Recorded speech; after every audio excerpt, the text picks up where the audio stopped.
আপনি জানলে অবাক হবেন, ভারত বিশ্বের তৃতীয় বৃহত্তম গরুর মাংস রপ্তানিকারক দেশ।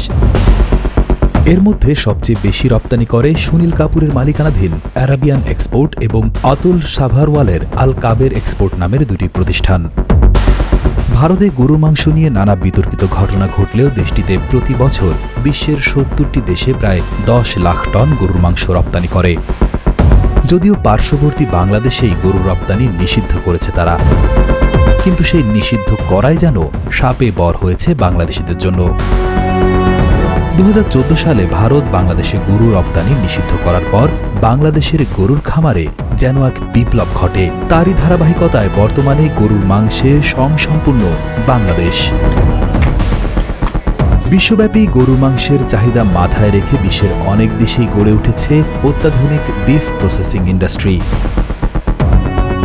যেখানে প্রসেসিং জোনে গরু আনা থেকে শুরু করে মাংস কাটা পর্যন্ত সবই হয় স্বয়ংক্রিয়ভাবে। এমনকি এই মাংস বিশ্বের এক প্রান্ত থেকে অন্য প্রান্তে পৌঁছে দিতে রয়েছে বিশেষায়িত জাহাজের ব্যবস্থাও।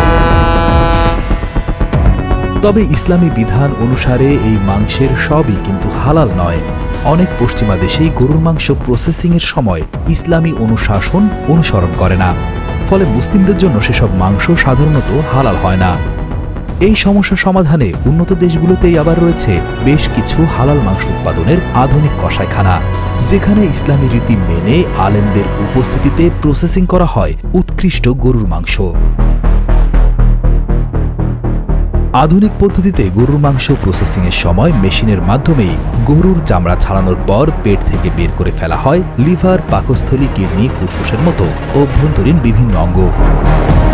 এরপর টাটকা মাংস ডিপ ফ্রিজে রাখা হয় বেশ কয়েক ঘন্টা। এতে গরুর অতিরিক্ত চর্বি সহজে মাংস থেকে আলাদা করা যায় ও মাংস প্রক্রিয়াজাত করা সহজ হয়। এরপর প্রথমেই ধারালো বৈদ্যুতিক করাত দিয়ে লম্বালম্বিভাবে দ্বিখণ্ডিত করা হয় গরুটিকে। দ্বিখণ্ডিত প্রতিটি অংশ ইস্পাতের হুকের সাথে টাঙিয়ে একজন দক্ষ কসাই সেখান থেকে মাংস ছাড়িয়ে থাকেন। এই কাজে ধারালো ছুরির পাশাপাশি ব্যবহার করা হয় বৈদ্যুতিক করাত। আমাদের দেশের মতো গরুর বিভিন্ন অংশ এলোমেলোভাবে দা কিংবা চাপাতি দিয়ে প্রসেস না করে গরুর ঘাড়, পাঁজর, রান, কাঁধ প্রতিটি অংশের মাংস ধারালো ছুরি ব্যবহার করে আলাদা আলাদা করে রাখা হয়। আমাদের ভিডিওগুলো মালয়েশিয়া থেকে দেখছেন মোর্শেদ আলম, মোহাম্মদ আশরাফুল আমিন আরজ দেখছেন রোহিঙ্গা ক্যাম্প থেকে, আব্দুল কাইয়ুম দেখছেন কাতার থেকে, রেজাউল ইসলাম দেখছেন সাউথ আফ্রিকা থেকে, মালয়েশিয়া থেকে দেখছেন আমিনুল ইসলাম। আপনি কোথা থেকে দেখছেন তা জানিয়ে দিন কমেন্ট বক্সে। তাজা মাংস 0 থেকে -4 ডিগ্রি সেলসিয়াস তাপমাত্রায় দ্রুত ঠান্ডা করা হয়। দীর্ঘমেয়াদী সংরক্ষণের জন্য মাংসকে ডিপ ফ্রিজে -18 বা তারও নিচে রাখা হয়। প্যাকেজিং এর জন্য মাংস ভ্যাকুয়াম প্যাক বা বায়ুশূন্য প্যাকেটে রাখা হয়। ব্রাজিল, আমেরিকা, অস্ট্রেলিয়া, ভারত ও চীন থেকে মাংসগুলো বিশেষ ফ্রিজিং কন্টেইনারে নিয়ে জাহাজে সারা বিশ্বে রপ্তানি করা হয়। বিশ্বে প্রতি বছর আনুমানিক 60 মিলিয়ন টন গরুর মাংস খাওয়া হয়। মাংসের চাহিদা সবচেয়ে বেশি উত্তর ও দক্ষিণ আমেরিকায়, যেখানে যুক্তরাষ্ট্র, ব্রাজিল এবং আর্জেন্টিনা সবচেয়ে বড় গরুর মাংসের ভোক্তা।